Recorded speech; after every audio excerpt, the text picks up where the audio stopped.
ছিলাম একটু বেড়াতে, আপনাদের সাথে সেটাই শেয়ার করলাম। আজ বিকালে একটু বের হয়েছিলাম, তো দেখুন রাস্তাতে যাচ্ছি আর আপনাদের সাথে কথা বলছি। তো আপনাদের সাথে অবশ্যই ভিডিওটা শেয়ার করব, সাথেই থাকুন আপনারা। আমি যখন বাসা থেকে বের হচ্ছি তখন ঠিক আমার গেটের সামনে এই ফুল গাছটা, আর এটা ইতিমধ্যে সবাই জানেন, এটা হচ্ছে কাঠগোলাপ।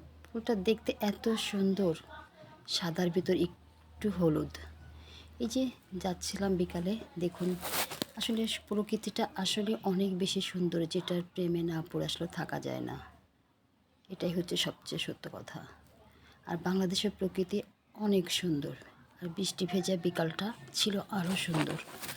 তো আমি যাচ্ছিলাম যেতে যেতে আপনাদের সাথে এটা শেয়ার করলাম। আসলে জীবনে কিছু সময় থাকে যখন খুব বেশি মন খারাপ হয়, তখন ঘুরতে আসলে ভালো লাগে। তো আমিও গিয়েছিলাম একটু ঘুরতে, সেটাই আপনাদের সাথে শেয়ার করছি। লাইফে কিছু কিছু মানুষ থাকে যারা আপনার লাইফে আসবে, রাত জেগে কথা বলবে, কিছু ভালো মুহূর্ত কাটাবে, কিছু ভালো সময় যাবে আপনাদের। কিন্তু একটা সময় যখন ওই মানুষটা কথা বলা বন্ধ করে দিবে, তখন সত্যি নিজেকে বড্ড অসহায় মনে হবে। এই যে গিয়েছিলাম কফি খেতে, তো জায়গাটা এত সুন্দর, আপনাদের সাথে শেয়ার না করে পারলাম না। আর কফিটাও ছিল অসাধারণ। আসলে রাত না এলে দিনের যেমন মর্মতা বোঝা যায় না, তেমনি দিন না আসলে রাতের অন্ধকারটা বোঝা যায় না।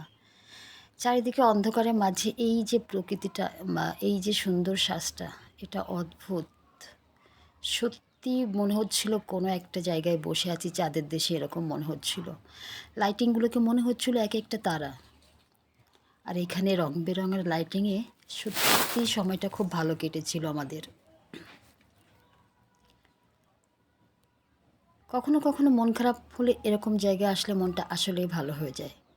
এই পরিবেশ, এই স্নিগ্ধতা, এই নীরবতা যেন আপনাকে সত্যি একটা শান্তি দেয়।